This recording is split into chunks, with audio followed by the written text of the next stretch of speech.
তেজপুৰ ঈদগাহ ময়দান নে চিত্ৰবন বাকৰি? সাম্প্ৰদায়িক উত্তেজনা অথবা অভাৱনীয় পৰিস্থিতিৰ অপেক্ষাত যেন হাত-সাৱটি বহি আছে শোণিতপুৰ জিলা প্ৰশাসন আৰু আৰক্ষী। সৰুৰে পৰা দেখি অহা শুনি অহা এইখন তেজপুৰৰ ঈদগাহ ময়দান। এইখন ঈদগাহ নহয় হেনো চিত্ৰবন বাকৰি। ইয়াকে লৈ সৃষ্টি হৈছে বিতৰ্ক, উত্তেজনা আৰু ধৰ্মীয় অনুভূতি আঘাত অনাৰ দৰে ঘটনা। বিচাৰ পাইছেগৈ আদালতৰ। এতিয়া আদালতৰ নিৰ্দেশনাৰ অপব্যাখ্যাৰ অভিযোগ উঠিছে। বিজেপি চৰকাৰ অহাৰ পিছৰে পৰা ভাৰত পূজন সেৱা সমিতিয়ে 15 আগষ্ট আৰু 26 জানুৱাৰীত এইখন ঈদগাহ ময়দানত পতাকা উত্তোলনৰ কাৰ্যসূচী লোৱাৰ পিছৰে পৰা সৃষ্টি এক সম্প্ৰীতি বিঘ্নিত কৰা পৰিৱেশ পৰিস্থিতি।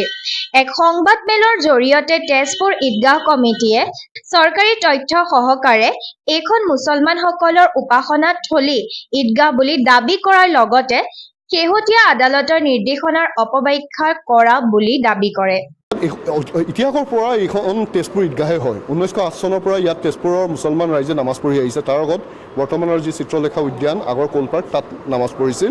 আৰু 1923 চনৰ পৰাই ইয়াত ব্ৰিটিছৰ দিনৰ পৰা সেই চিতাকবিত ইয়াত বঙালী ভাষাত যেতিয়া চাৰিওফালে আমেৰিকান সৈন্যৰ কেণ্টনমেণ্ট আছিল, মাজত এইখিনি জেগাত তেজপুৰৰ মুছলমানৰ বাবে নামাজ পঢ়িবলৈ সংৰক্ষিত কৰি থোৱা হৈছিল, ৰিজাৰ্ভ কৰি থোৱা হৈছিল। আজিৰ তাৰিখতো যদি আপুনি চিতাকবিখন ওলাই চায়, তাত তেজপুৰ ঈদগাহৰ বাবে সংৰক্ষিত কৰা হৈ আছে। তে ইয়াৰ মাজত কি বিভ্ৰান্তি কিয় হৈছিল? মই চেলেঞ্জ কৰিছোঁ প্ৰত্যেকজনক। আমি ইয়াত RTI কৰিও সুধিছিলোঁ যে ইয়াত চিত্ৰবন বাকৰি নামৰ এই অমুক দাগত কিবা নাম আছে নেকি ৰেভিনিউ ৰেকৰ্ডত?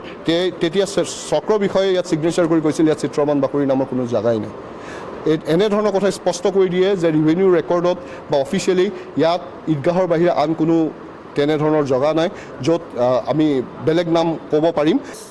মছজিদ ঈদগাহ বুলি ক'লে চালবেল নোহোৱা ৰুফলেছ যিটো কয় মছজিদ হয়।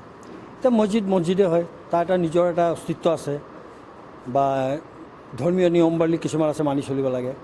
গতিকে ঈদগাহৰ খোলা জেগাত প্ৰত্যেক পৃথিৱীত সকলো ঠাইত ঈদগাহ পাব আপুনি, ঠিক আছে। তাৰপিছত আপোনাৰ কথা হ'ল ইয়াত ঈদগাহত খেল ধেল কৰে বাচ্চাই, কোনোবা ক'লে মৰ্ণিং ৱাক কৰিছে, চব কৰিব পাৰে, কিন্তু ধৰ্মীয় অনুভূতিক যেন আঘাত নোহোৱা কোনো কাম কৰিব নোৱাৰে। তাৰ মাজত হৈ গ'ল ধৰক এতিয়া কোনো পূজা পাতলে হ'ল বা কিবা হ'ল, তেনেকৈ ধৰণত কৰিব নোৱাৰে। য'ত পূজা কৰিব তাত খেল ধূলা কৰিব পাৰিব।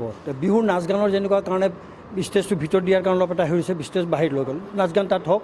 আৰু অডিয়েঞ্চ বহিবৰ কাৰণে মই খুজিছিলে, অডিয়েঞ্চ বহিবৰ কাৰণে তাত অনুমতি দিয়ে আৰু কেতিয়াও বন্ধ কৰা হোৱা নাই।